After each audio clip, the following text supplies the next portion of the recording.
자리에 나왔습니다. 말씀하시고 성령님께서 친히 임재하여 주시옵소서. 그래서 참으로 우리가 하나님 앞에서 예배하는 존재임을 바르게 깨달으며 또 그렇게 하나님 앞에 바르게 나아가는 우리가 될 수 있도록 은혜를 더하여 주시옵소서. 예수 그리스도의 이름으로 기도합나이다. 아멘. 여러분들이 직장에서 어떤 선배와 어떤 후배랑 함께 일하고 싶습니까? 내 일을 믿고 맡길 수 있는 사람, 그런 사람이 있다면 여러분 어떤 사람이 떠오르십니까? 표정이 항상 무겁고 항상 힘들다라고 말하는 사람과 함께하고 싶습니까? 아마 이 직장 다니는 분들은 몇몇 사람이 생각날 수도 있을 겁니다. 그렇지 않으면 어떤 생기 있고 그냥 에너지가 넘치는 사람과 함께하고 싶습니까? 누구나가 좋아하는 사람이 있죠. 이 생기 있는 사람이 있고 에너지가 넘치는 사람, 이런 사람을 다 좋아합니다. 생기 있어 보이려고 서클 렌즈도 착용하지 않습니까? 어떤 일을 완수하는데 필요한 에너지가 100이 있어요. 근데 어떤 사람은 70, 80밖에 없고 다른 사람은 200이라는 에너지를 갖고 있다고 한다면 당연히 누구에게 맡기겠습니까? 누가 200짜리 에너지를 갖고 있는 사람이 있는데 70, 80밖에 안 되는 사람에게 중요한 일을 맡길 사람이 누가 있겠어요? 바울이 바울 될 수 있었던 이유가 이 바울이 하나님에 대해서 갖고 있었던 특별한 열정 때문입니다. 오늘 본문에서도 바울이 2번이나 달려간다라는 표현을 쓰고 있어요. 바울이 쉽게 지치고 소위 열정이 없는 사람이었다라고 한다면 우리가 아는 바울은 있지 않을 겁니다. 하나님을 경외한다라고 이야기할 때 그걸 어떻게 합니까? 그가 하나님에 대해서 갖고 있는 그 열정을 가지고 아는 거예요. 처음에 회사에 입사를 할 때 누구나가 생기 있고 열정적인 사람인 것처럼 보이려고 최선을 다해서 애를 씁니다. 면접 볼 때 저는 항상 피곤하고 지쳐 있어요. 이렇게 말하는 사람 누가 있겠어요? 그러나 잠시는 사람들을 속일 수 있어도 진짜 생기가 있고 열정 있는 사람과 그런 척하는 사람은 금방 표가 납니다. 여러분 자녀를 어떤 자녀로 키우고 싶습니까? 우리가 초점을 정확하게 맞춰야 돼요. 지금 행복한 자녀가 아니라 미래의 의욕이 넘치고 에너지가 있는 자녀를 키워야 되는 겁니다. 지금 잠깐의 행복에 초점을 두고 그래서 더 큰 것을 놓치는 경우가 너무나 많아요. 미래는 두렵고 무겁고 너무 불행한 그 불행을 느끼는 자녀들이 너무나 많이 있다는 거죠. 그러니까 지금 자녀가 원하는 대로 무조건 다 해주는 거, 이게 자녀의 미래를 굉장히 어둡게 할 수 있다고 하는 겁니다. 그러니까 한국의 미래를 생각을 할 때 우리가 일본의 예를 들지 않습니까? 일본에서 은둔형 외톨이를 히키코모리라고 하더라고요. 방에서 나오지 않고 그냥 하루 종일 게임만 하는, 그냥 그렇게 삶을 그렇게 사는 사람들을 히키코모리라고 이야기를 합니다. 근데 이게 적은 숫자가 아니더라고요. 10대부터 30대까지의 히키코모리의 통계가 2015년 통계를 보니까요. 얼마나 될 것 같습니까? 54만 명이에요. 54만 명. 그럼 40대부터 60대 초반까지의 히키코모리, 은둔형 외톨이는 얼마나 될까요? 좀 더 철이 들었을 것 같은데 숫자는 더 많아요. 61만 3천 명이 됩니다. 통계 안 잡힌 것까지 하면요. 중년이 40대부터 60대 초반까지가 100만 명 이상이라고 보고 전체적으로 200만 명 이상이라고 봅니다. 그러니까 요즘 일본에서 이 이렇게 구직자 일할 사람들이 없어서 이제 외국인들도 쓰고 우리나라 사람들 많이 쓰지 않습니까? 이 히키코모리를 사용을 하면 쓸 수가 있다라고 한다면 굉장히 그 어려움들이 없어질 거라고 이야기를 해요. 일본에서 이게 굉장히 큰 문제입니다. 일본에서 이 8050 문제라고 이야기를 해요. 8050 문제가 뭐냐면요. 80대의 고령 부모가 50대의 은둔형 외톨이를 부양하는 거, 그러면서 겪어야 하는 그 어려운 현실을 말할 때 8050 문제라고 이야기를 합니다. 이게 얼마나 심각하냐면 일본에서 최근에 발간된 책 제목이 뭐냐면 부모의 시체와 함께 사는 젊은이들이라는 책이 발간이 됐어요. 그러니까 중년의 은둔형 외톨이들이 어, 고령의 부모님의 연금을 가지고 사는 거예요. 부모가 건강하고 경제적으로 여유가 있을 때는 그런 대로 버틸 수가 있는데 연금에만 의존해서 지금 살고 있기 때문에 부모가 딱 사망을 했는데 이 50대의 이 히키코모리들이 연금이 끊기는 게 두려워서 신고를 못 하는 거예요. 그래서 부모의 시체와 함께 사는 겁니다. 이게 연달아 이런 사건들이 계속 일어나고 있다는 거죠. 근데 이 은둔형 외톨이가 양산되는 대표적인 이유가 뭐냐면 대개 이제 두 가지 크게 얘기를 하던데 첫 번째는 무한 경쟁에서 도태가 되는 거예요. 한번 거기서 이제 그 레이스에서 견디지 못하고 조직에서 이탈을 하고 나면 다시 그 레이스에 뛰어들지 못하는 겁니다. 다시 구직을 하고 그 레이스에 뛰어들지 못하는 겁니다. 이게 첫 번째 이유고요. 무한 경쟁 때문이라는 거죠. 두 번째는 부모의 잘못된 교육관 때문이랍니다. 대표적인 과보하는 양육 태도 때문이라는 거죠. 그러니까 과보의 문제가 뭐냐면 아이가 이 스트레스를 이겨낼 수 있는 힘을 키우지를 못하는 거예요. 그래서 삶에 대한 그 두려움에 짓눌려서 결국에는 그 경쟁에 뛰어들지 못해서 그 가운데 평생을 그 방 안에서 부모님을 힘들게 소위 이제 등골을 빼먹고 사는 거죠. 여러분 우리나라는 어떨까요? 우리는 이제 정확한 통계는 보니까 안 나와 있더라고요. 근데 이제 한 1000명 정도의 표본을 가지고서 이제 확장해서 이 비율로 따졌을 때 여러 해 전에 나온 통계가 우리나라도 한 30만 명 정도 된다라고 봐요. 저는 신방 가서 이 케이스를 꽤 여러 번 봤습니다. 자, 앞으로 우리는 어떻게 될까요? 몇십 년 후가 되면은 이 숫자가 줄어들 것 같습니까? 많아질 것 같습니까? 이 상태로 나가면요, 많아집니다.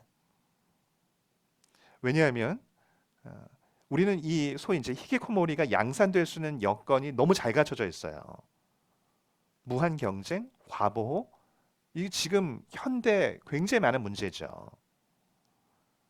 그래서 카페에 가면은 그 어린 아이들이 있는 데는 카페 못 들어오게도 하지 않습니까? 이거 굉장히 위험한 태도예요. 내 자녀는 절대 그렇게 안 될 거다. 여러분 그렇게 확신할 수 있습니까? 여러분이 80대가 됐을 때, 우리가 80대가 됐을 때 내 자녀는 건강한 중년이 돼서 넉넉하게 사회에서 역할을 감당할 것이라고 확신할 수 있겠어요? 그런 케이스는 아주 예외적인 케이스라고 볼 수 있을까요? 일본에서 2달 전에 일어났던 사건인데 76세의 일본 이 동경대를 나와서 농림부 전 차관까지 지냈던 76세의 분이 있는데 44살의 장남을 칼로 찔러서 이슈가 된 사건이 있습니다. 44살의 아들이 소위 히키코모리였는데 사고 당일날 인근 초등학교에서 애들의 이제 시끄러운 소리가 들린다고 막 화를 낸 거예요. 아버지가 주변에 패기 쳐서는 안 되는 거라고. 이게 타일에다가 이제 말싸움이 되고 결국 그 아버지가 아들을 찔러 죽인 사건이 일어났던 겁니다. 여러분 나와 우리 가정은 그냥 예외적일 것이다 이렇게 생각하지 마십시오. 실제로 아예 사회생활을 접어버리고 방에 처박혀서 은둔형 외톨이가 이렇게 극단적이진 않는다 할지라도요.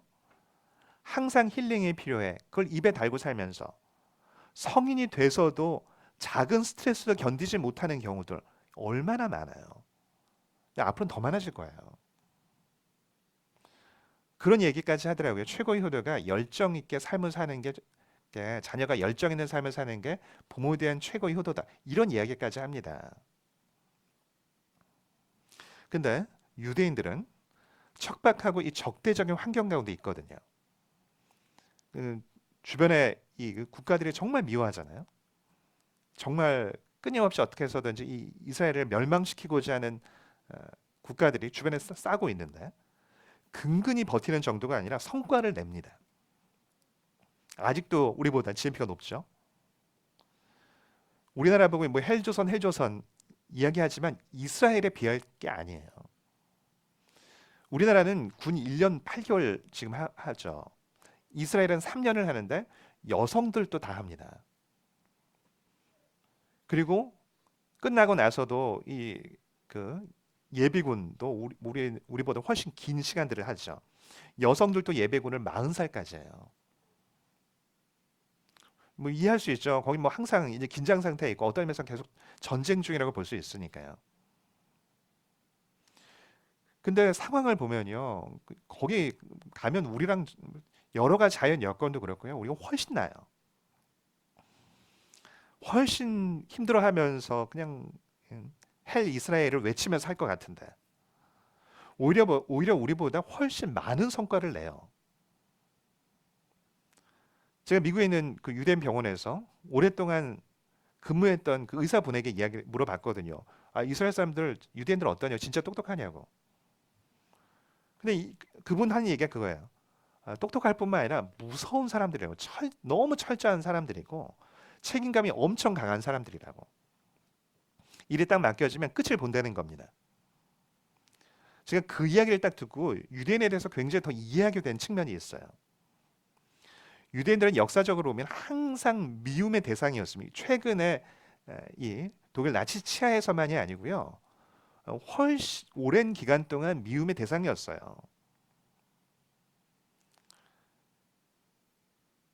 오히려 이 나치를 겪고 하면서 최근에 좀 이렇게 그 긍휼의 마음들이 전 세계적으로 생겨서 조금 나아졌지.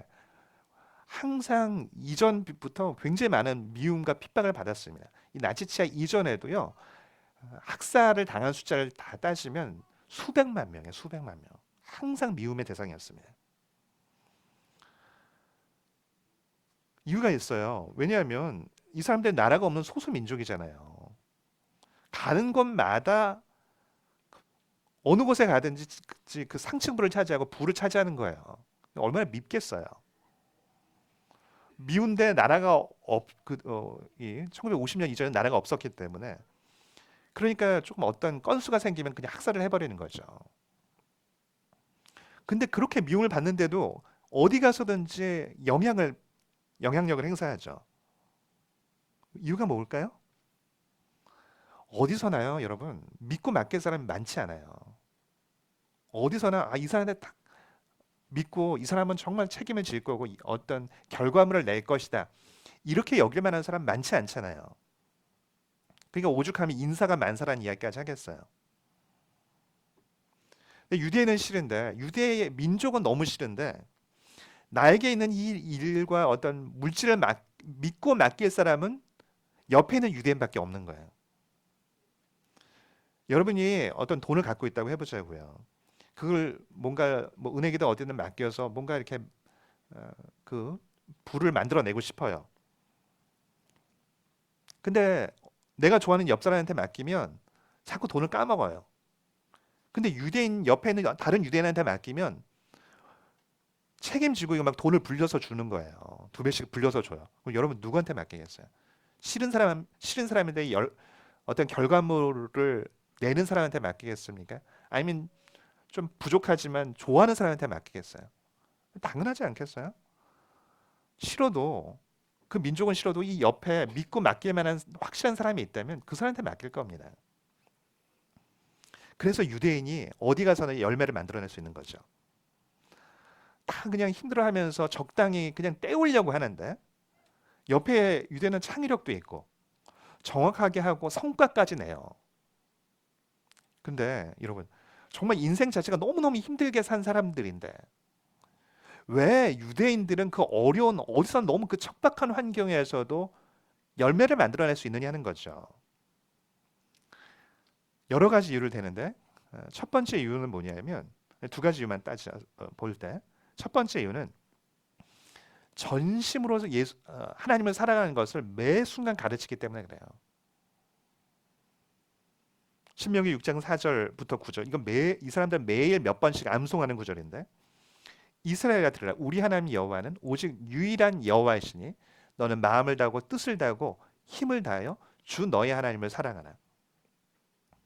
오늘 내가 내게 명하는 이 말씀을 너는 마음에 새기고 내 자녀에게 부지런히 가르치며 집에 앉았을 때든지 길을 갈 때든지 누워 있을 때든지 일어날 때든지 이 말씀을 강론할 것이며 너는 또 그것을 내 손목에 매어 기호를 삼으며 내 미간에 붙여 표로 삼고 또 내 집 문설주와 바깥문에 기록할지니라.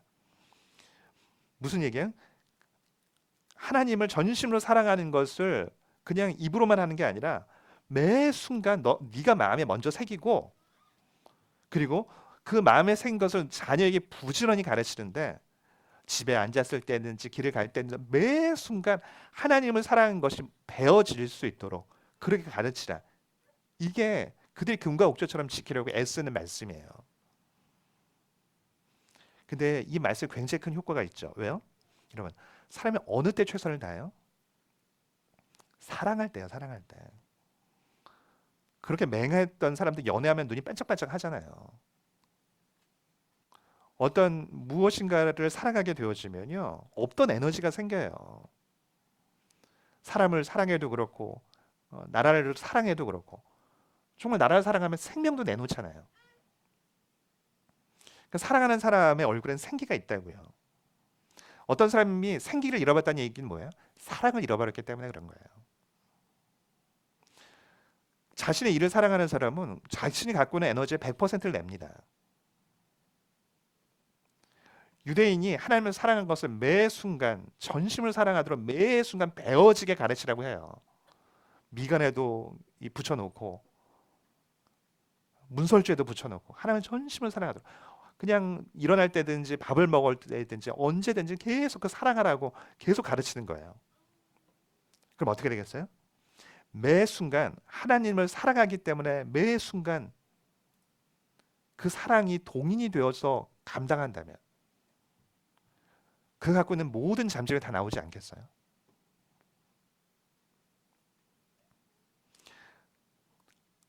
하나님을 사랑하지 않는다는 얘기는 뭐냐면 결국 나를 사랑한다는 얘기거든요. 나를 위해서 나를 사랑해서 무엇인가 하는 사람과 전심으로 하나님을 사랑해서 하는 사람, 그 차이가 다르지 않겠어요? 에너지가 근본적으로 다르다고요. 그러니까 유대인들이 반짝반짝한 이유가 여기에 있는 거예요. 하다못해 여러분 그 경기 전에 어떤 육상이나 이런 경기 전에 기부를 하잖아요. 그러면은 그 사람의 성적과 그리고 지구력이 늘어난답니다. 왜요? 나에게 집중하는 게 아니라 뭔가 주변의 사람에게 뭔가 베풀려고 하는 그 마음, 작은 마음만으로도 다르다는 거죠. 그러니까 유대인들은 전 세계에서 기부를 제일 많이 하는 민족이에요.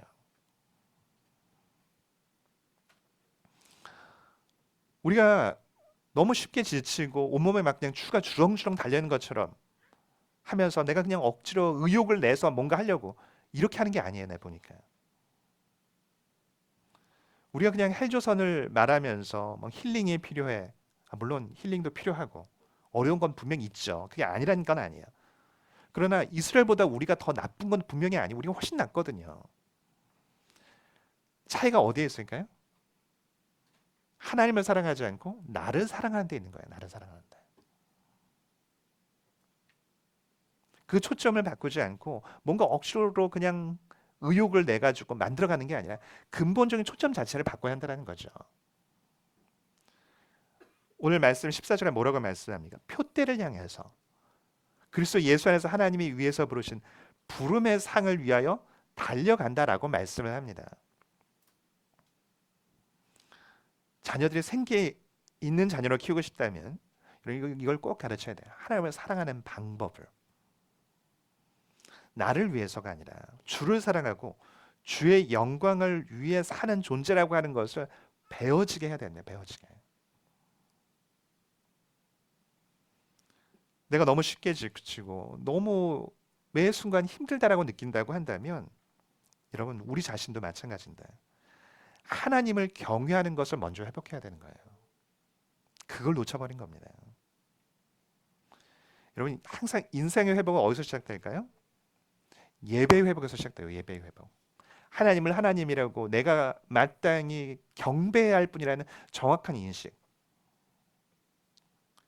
그리고 내가 하나님을 대하는 태도가 바뀌면요, 거기서 인생이 회복된다고요. 여러분, 단순히 예배를 보는 게 아니라 하나님을 적극적으로 예배하는 자가 되기를 축복합니다. 아멘. 꼭 예배를 하셔야 돼요. 그냥 여기에 참여하는 것, 그냥 간신히 그냥 이 시간 참여하고 그래서는 안 됩니다. 전심으로 내가 하나님 앞에서 예배하는 존재라고 하는 것을 바르게 기억을 하셔야 돼요. 늦어서는 안 됩니다. 일찍 와서 준비하고 정말 하나님 앞에서 예배 드리는 자로 서야죠. 하나님께서 말씀하신 것에 귀를 기울이고 전심으로 주를 따르려고 하는 그 마음으로부터 내 안에서 영혼이 회복되어지고 그 무거운 마음들이 녹아지고 거기서 새로운 힘들이 생겨나는 것이거든요. 유대인이 열매를 맺는 또 두 번째 이유가 뭐냐면 무한 경쟁은 간주하지 않아요. 이 우리는 좀 다른 부분인데 유대인 격언에서 이런 격언이 있습니다. 형제의 머리를 비교하면 양쪽 다 죽이지만 개성을 비교하면 양쪽을 다 살릴 수 있다. 이 개성을 유대인 교육과는 개성을 굉장히 중요합니다. 유대인들은 기본적으로 믿는 게 있어요. 뭐냐면 세상에 이 하나님의 자녀를 내실 때 각자 개성을 부여해서 내셨다라고 믿는 거예요. 경쟁을 통해서 이기려고 하지 않습니다. 하나님이 각자 한 명 한 명의 독특한 개성을 주셨다고 믿는 거예요. 그리고 그 재능을 가지고 최선을 다해 살도록 유도해 주는 겁니다. 그래서 학교 공부보다 하나님의 말씀을 공부하고 그 말씀대로 사는 것을 교육의 최우선 목표로 삼습니다. 그래서 다른 사람들보다 더 똑똑하고 더 많이 배우고 더 성공하라고 가르치지 않아요. 하나의 백성답게 살라고 가르치는 거죠. 똑같이 사는 게 아니라 다르게 살라고 가르칩니다. 그러니까 유일한 재능을 가진 독특한 사람이 되기를 원하는 거죠.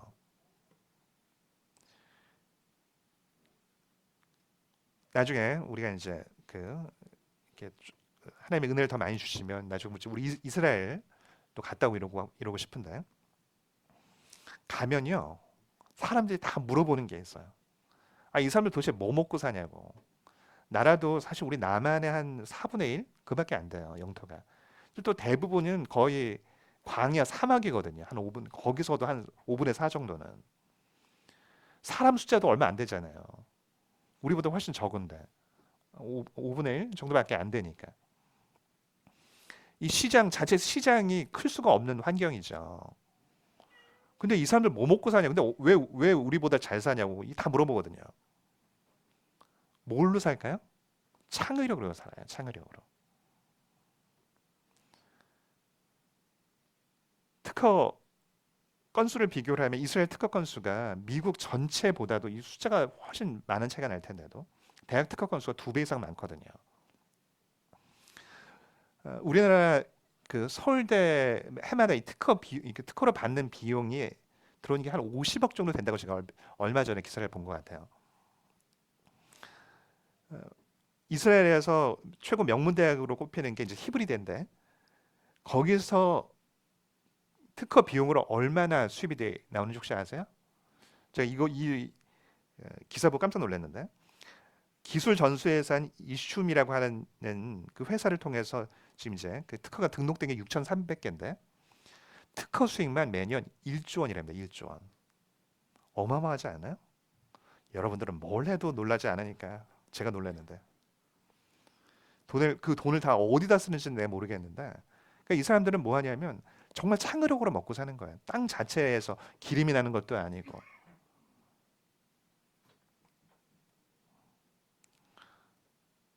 누가 자기 자녀에 대해서 여러분 자녀에 대해서 100% 만족을 하세요? 다 다 보면 누구나가 부족한 게 있고 못마땅한 것이 있고 불만사한 게 다 있죠. 근데 여러분 그 부족한 것이 보일 때마다 분노하면서 얘는 왜 이 모양인지 모르겠어, 이러면서 분노하고 짜증 폭발시키지 마십시오. 그럼 아이는 더 망가집니다. 아이가 누구 닮아서 그렇겠어요? 집에서 키우는 개와 고양이도 주인 닮아요. 다 따지고 들어가면 다 부모 닮은 거잖아요. 본인만 모르지. 하늘에서 떨어진 것도 아니고 소위 펠리컨이 물어온 것도 아닌데. 자녀에게 실망할 때 꼭 기억을 하십시오. 자녀에 대한 하나님께서 예비되어진 이 아이에게 예비되어진 그 복된 길에 있다는 걸 꼭 믿으셔야 돼요. 그리고 그러나 그 예비되어진 그 축복의 길은요, 그것을 믿음으로 선포한 사람들에게만 적용되어진 길이에요. 모든 사람에게 해당되지 않아요. 여러분 이게 어디 자녀만의 문제일까요? 우리 각자에 대해서도 마찬가지예요. 개인에 대해서 다 마찬가지입니다. 하나님께서 우리를 다 하나님의 자녀로 부르실 때 우리 각자에 대한 계획을 가지고 계심을 믿습니다. 아멘. 이거 꼭 믿으셔야 돼요. 그러나 문제가 있어요. 하나님의 계획은요, 부드러운 천에 쌓여져 있지 않아요. 호두처럼 단단한 껍질 속에 쌓여져 있습니다. 그 껍질이 깨어지지 않으면요, 안에 있는 호두를 먹을 수가 없어요. 나를 위한 길이 있다는 건 너무 감사한 일이에요. 그런데 그 과정은 그냥 평안한, 내가 보기에 그냥 너무 쉽게 갈 수 있는 길은 분명 아닙니다. 출애굽한 이스라엘 백성 수백만 명이었지만, 그리고 하나님의 계획은 뭐였어요? 가나안 땅으로 가서 복을 누리는 것이었어요. 그러나 성취한 사람은 여호수아와 갈렙밖에 없었거든요. 그 길대로 안 따라갔기 때문에. 하나님을 따를 때 그 과정 가운데 필요한 게 뭐예요? 내 자아가 깨어지도록 유도하세요. 그냥 나를 그냥 무조건 보호해서 인도하시는 게 아니라 그 내 자아가 깨어지는 길로 인도를 하시거든요. 다 다른 사람들 길 보면 다 너무 쉬워 보이고 너무 평안해 보이고 그냥 고속도로 같아 보이죠. 내 길만 특별히 다 힘들어 보입니다. 다 그래요. 그러나 그렇지 않습니다. 오늘날 모세라는 이름 자녀에게 얼마나 많이 붙여요. 그러나 모세는 당대 자신의 소명을 피하고 싶었던 사람이에요. 이건 내 소명 아니라고, 난 너무 무겁다고. 여러분 성경 인물 중에서 가장 일반적으로 좀 낮게 평가하는 대표적인 인물이 야곱이죠. 뭐 그 정도는 할 수 있다라고 여기잖아요. 그럼 여러분 생각을 해보십시오. 야곱이 시간이 가면서 어려움을 겪을 때 어떻게 합니까? 때론 처리하면서 기도해요. 그냥 막 달리기 하면서 하려고 하는 게 아니라, 달리기도 열심히 했던 사람이 있지만 내 힘으로도 열심히 살아본 사람이 있지만 안 될 때는 하나님 붙잡고 그냥 밤새 씨름도 하는 사람이에요. 여러분 그렇게 하십니까? 문제 있을 때? 자녀를 하나님께 맡겨야 할 때 그 믿음으로 맡기기도 했죠. 한 성깔 하는 사람이었지만 그럼에도 불구하고, 그 부족함에도 불구하고 어쨌든 끝까지 그 믿음의 길을 이탈하지 않아요. 그래서 요즘에 생각을 하면서 참 야곱이 참 대단하다는 생각을 갈수록 하게 돼요. 그가 복을 누린 건 다 이유가 있는 거거든요. 요나단은 어떻습니까? 용사였고 왕의 장자였죠. 그럼에도 요나단에 대한 하나님의 길은 무엇이었습니까? 왕의 아들이었고, 그럼에도 불구하고 요나단에게 하나님께서 예비되어진 길은 왕이 아니었어요. 1인자가 아니라 조력자였다고요. 근데 요나단의 위대함이 어디에 있어요? 왕으로서가 아니라 조력자로서 하나님께서 예비해 놓으신 그 길을 믿음으로 간 사람이었기 때문에 어떤 왕보다도 위대한 사람이 되었던 거예요. 여러분 하나님이 딱 세우신 자리가 있어요. 각자 세우신 자리가 있다고요. 바울도 마찬가지죠. 사람이 열심히 공부하고 사는 이유가 뭐예요? 일반적으로 예상이 가능한 삶 살고 싶어서잖아요. 인정받고 높은 지위를 누리고 그런 삶 살고 싶어서입니다. 바울은 이미 그런 삶이 예비되어져 있었던 사람이었어요. 근데 그렇게 살기 위해서 열심히 살았던 바울이 주님께서 딱 부르셨을 때 예비되어진 삶이 어떤 삶이었어요? 전혀 달랐어요. 안정되고 높은 지위가 아니라 쫓겨다니면서 안정되지 않는 삶을 사는 것이 바울이 부름이었다고요. 근데 바울은 뭐라고 얘기해요? 14절, 우리 14절 함께 읽도록 하겠습니다. 14절입니다. 표대를 향하여 그리스도 예수 안에서 하나님이 위해서 부르신 부름의 상을 위하여 달려가노라. 부름의 상을 위해서 달려간대요. 하나님이 나를 부르신 그 부름 가운데 달려간다라고 말씀합니다. 말씀 맺도록 하겠습니다. 결국 보면요, 하나님의 은혜를 누리는 사람의 특징이 있어요. 다른 거 바라보지 않고요, 나를 부른 그 부름만 바라봐요. 나를 두신 그 자리만 바라본다고요. 제가 몇 번 말씀드렸지만 저는 사역을 하면서 한 번도 개척을 진지하게 생각해 본 적이 없는 사람이에요. 그러나 하나님께서 저를 개척의 자리를 부르셨죠. 이게 내 자리예요.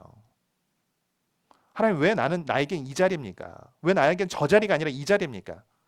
여러분, 나를 부르신 자리가 나에게 가장 합당한 자리인 거예요. 아멘? 나를 부르신 자리가 가장 합당한 자리라고요.